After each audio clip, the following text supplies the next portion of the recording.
All right, guys, so we just installed this 76 series Dobinson Land Cruiser bumper on my KZJ 78 Japanese import Prado super weird model. If you're interested in how to do this for your own Japanese import model, I would simply say strap in because it might be a long video.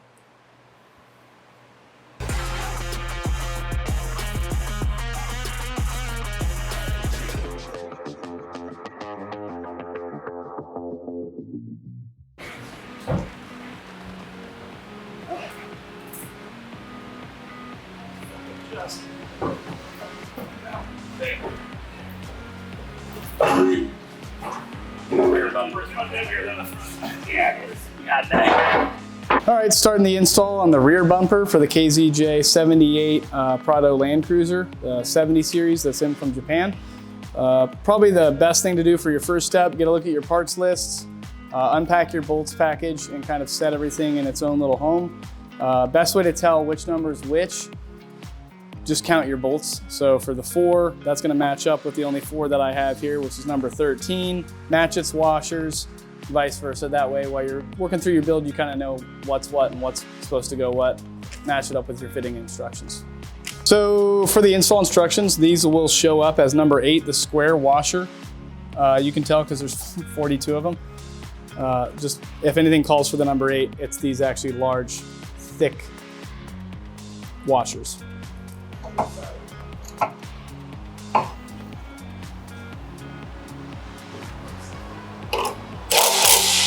For all these number 10 bolts, it'll be an 11/16 socket. And then for these ones specifically for the tow hitch, just use a 3/4 wrench. That'll come right out. Fucked it up. You put it on reverse? I was like, are we disassembling the bumper? You didn't see that? And the whole thing just comes apart. And I'm like, I rolled right there? Yeah, that'll come right out. Yeah. Hell yeah. Okay. All right, let's try that again. Okay, for all these number 10 bolts, it's gonna be an 11/16 socket. And then for these ones on the hitch mount, back them with a 3/4 because the 11/16 on these nuts is just a little tight.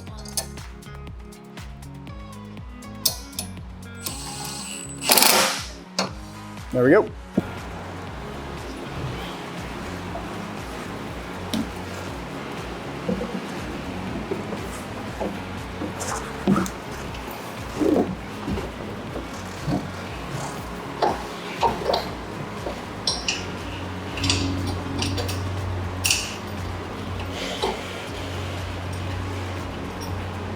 Let's push it in a little bit more.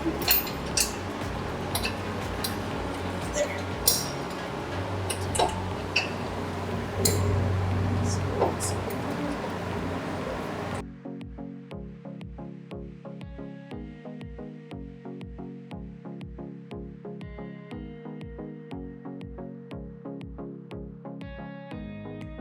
All right, guys, so this is gonna be part number 7. These are gonna fit around your truck frame with like a U-bolt.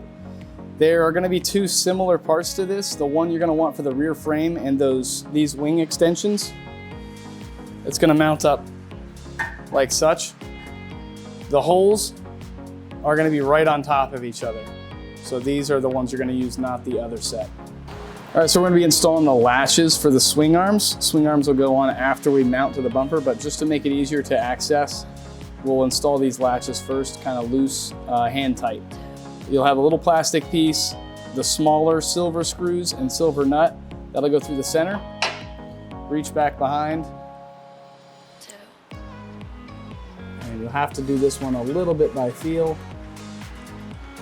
and tighten it down as tight as you can get it for the hand.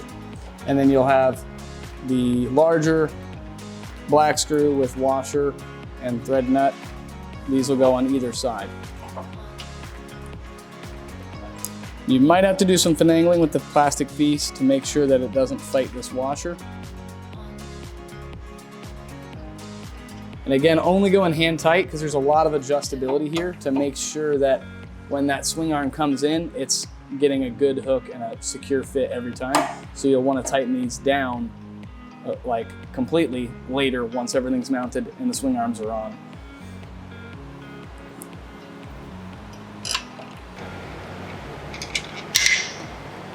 So originally this is like your traditional checkered kind of chrome. We decided just by removing these couple of bolts, you can pull the whole panel off, took it out back, and then rattle canned it just so everything back here would be all black. Other than that, what you're looking at is OEM. So this is the U-bolt that's going to go around your actual physical frame, and it'll bolt down to this side support bracket. I would recommend actually leaving these either off or really, really loose, getting the bumper on, and then sliding those these little wings up in there, and then tighten to the frame first, and then tighten up here, and just go finger tight all around before you tighten everything down, obviously with a ratchet. Ooh, got me.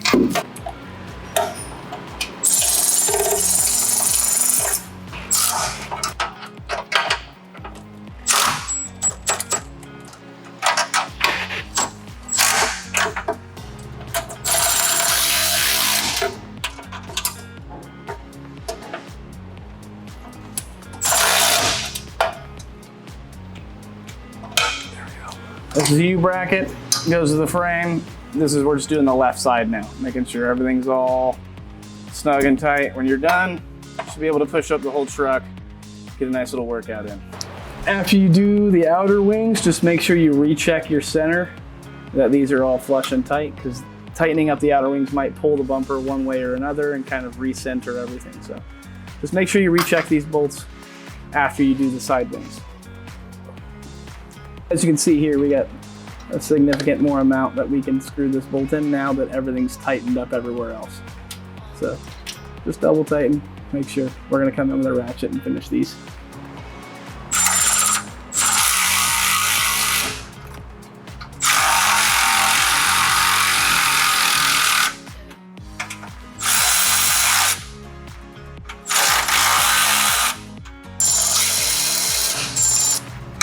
All right, so this cross member piece, I'm fairly confident is not OEM, considering the amount of adjustments we've had to make for the install due to it.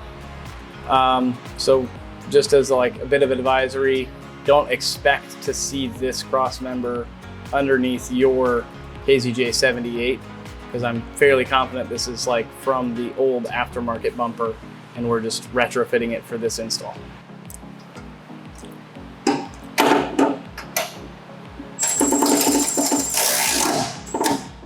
All right, so we're moving on to the swing arm portion of the bumper install. And before we kind of get into the nitty gritty on sliding these swing arms on, we're just gonna kind of show you how to grease or re-grease fresh bearings. A lot of people kind of just give it a quick wipe down and they're like all good to go, but you really need to pack these things full of grease if you want them to last a long time. And you don't want to be pulling these swing arms off because you're hearing them get clanky, or they're slowing down, or they're just not running smoothly. So once we have both of the support and the main bearing greased up, then we'll transition over to the rear bumper and show you how to kind of set that swing arm down there.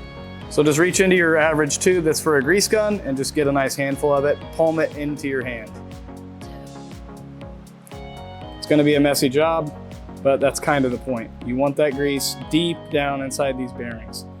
Once you're finished, you should get a nice sort of ring, there we go, where you can see that grease has deeply penetrated the bearing all the way around.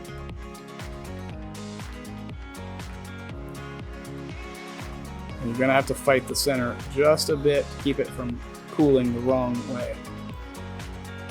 Cool. So here's your main spindle or pole that the swing arm's gonna actuate off of. We've already put on the weatherproof seal and the support washer. So now the main bearing is gonna go down with the base towards the bottom. This is important because when you do the top side, it's gonna be opposite of this, where the main large flaring on the bearing is facing up instead of down.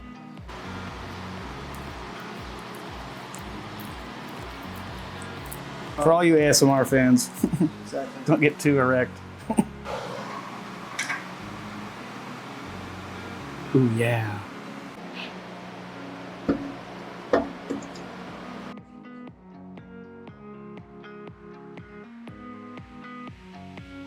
All right, next is gonna go the silver support washer. You should only have 2 of these.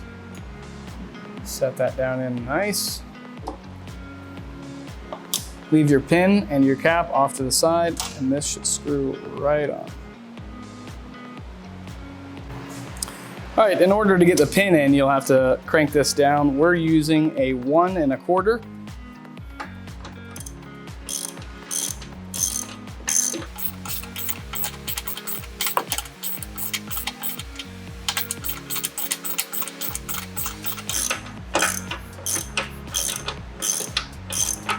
Three days later.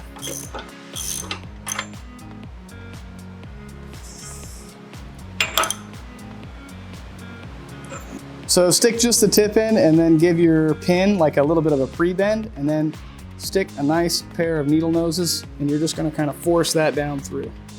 So with a combination of needle nose, regular pliers, and maybe a rubber mallet if you need it, you should be able to get it in, and it should look like this when you're done.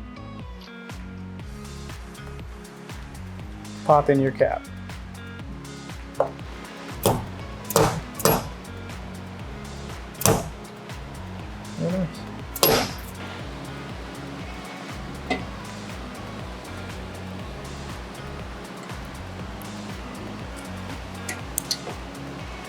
All right. Yep, bearing first. Drop that in. Push nice, solid. Spread the grease around.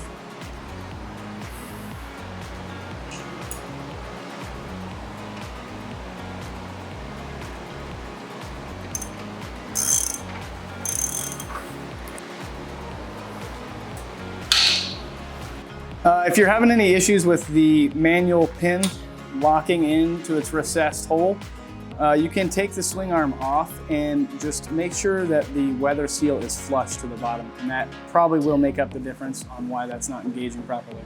All right, for these bolts on the tire carrier, this piece that actually holds the tire is going to be the only thing you need to bolt to the tire carrier swing arm.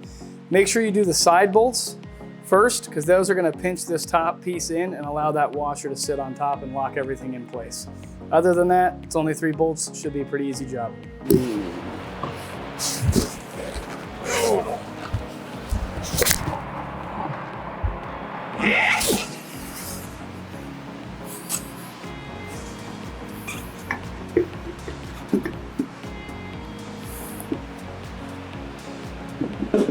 All right, the best way we found to put these in the right position, because they are adjustable with your swing arm, is do these 2 bolts last. Bring the swing arm in all the way so that it's sat here, and this bolt will be exposed. Tighten this one first, then move the arm out of your way, exposing the other 2, and tighten these 2 up after you've tightened this one to lock the whole piece where it needs to be. And that should leave you for a nice, clean, snug fit on your tire swing.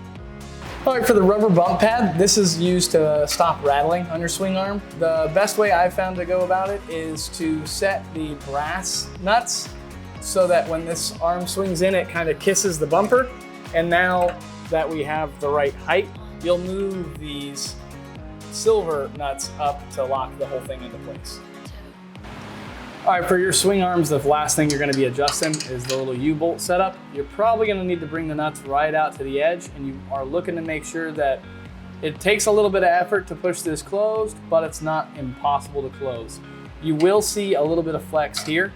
That is totally normal, and that's in spec. Don't worry about that at all. Once you've got everything where it needs to be, just come in with a 13, tighten up everything, and you'll be good to go.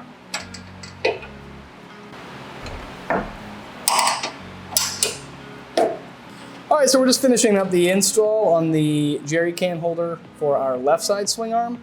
Pretty straightforward install, 8 bolts, washer and a nut. It's gonna be Allen key on one side and a 13 on the other.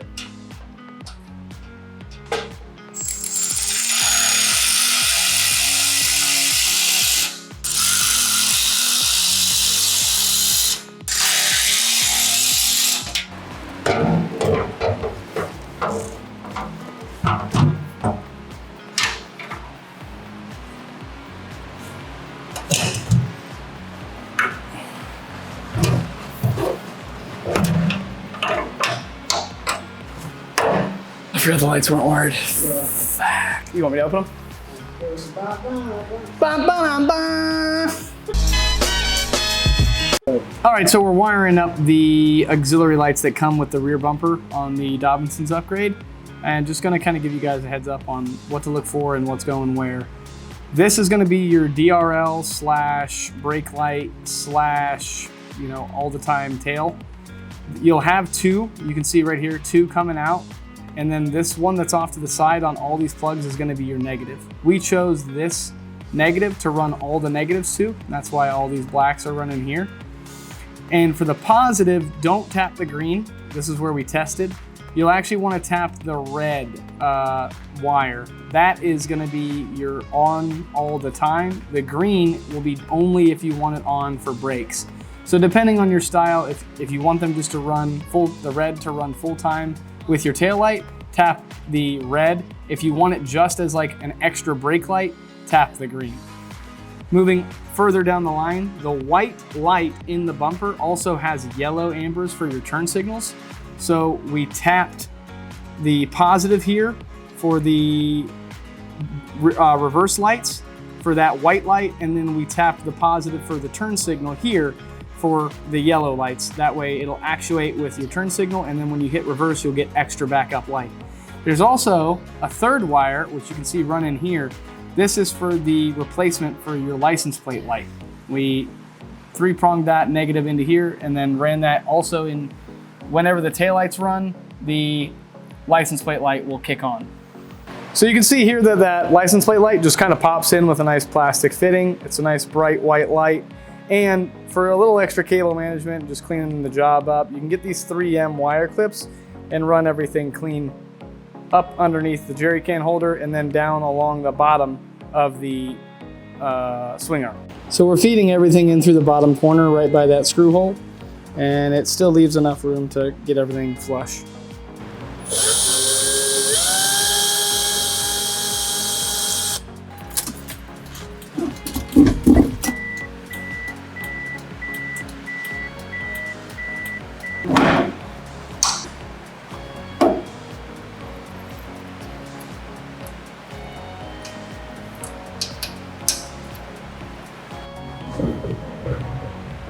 All right, so it's midnight. Not everything went to plan, but as you can tell, the bumper is installed. Little like kind of note, advisory, etc. This is a Japanese import model. These models are known for not like fitting the mold of most 70s. Many people actually told me before we attempted this project, like, it's impossible, you can't fit the Bush bumpers, ARB Dobinsons, you know, the big safari bumpers. They won't fit on the Prado Japanese models. There's just different issues with trim or bolts not lining up or a variance of all the things. However, obviously, some of you might have been deceived and or just didn't put in the work. It's not like super hard. There's no welding involved. It's still all bolted on. There is no trimming of any of the plastic, of any of the frame. You're not cutting any of the frame off. We even did this with an aftermarket cross member that was like some other brand's cross member, not traditional, even stock to this weird Japanese 70 series. So yes, you might need to drill an extra hole somewhere to get a bolt through to secure things up. Yes, you're gonna probably need more than one person, but it's definitely not impossible to do. And I mean, damn! It's dummy thick. I mean, she looks so good. So personally, I think it's worth it. I think it really spazzes up the truck, makes her look even better, if that was even possible. But if you're looking to do this to your Japanese Prado, all I would say is, hey, get a couple buddies, get some cold beer, and come into it knowing that things aren't gonna line up and you're gonna have to MacGyver engineer it and be willing to do so and kind of confident in your ability that, hey, all you're really doing is drilling a hole here or, you know, shifting something here or moving something a little bit more forward or a little bit more back than spec is. And obviously from the video, you can see nothing here looks out of spec. Arguably, you know, everything is extremely looking like it is exactly how it should be installed. And again, minimal drilling, no welding, and a long day. I will definitely say it was a long day, but no more than a day's work. And there were only 2, maybe a third hand at most. That's all we have for you. If you are looking to attempt this, I would definitely, hey, give us a holler if you have any issues, or we'll put some timestamps in the video for where things were and what we were doing and how it's probably gonna look for you. Maybe hopefully that'll make your experience with installing one of these that much easier. If you would have done something different, if it was your car, your shop, your bumper, your tools, drop it in the comments. We're always interested in hearing how other people might MacGyver their bumpers onto their trucks, and we're open to feedback on maybe how we could have done something cleaner or better. Thanks for watching.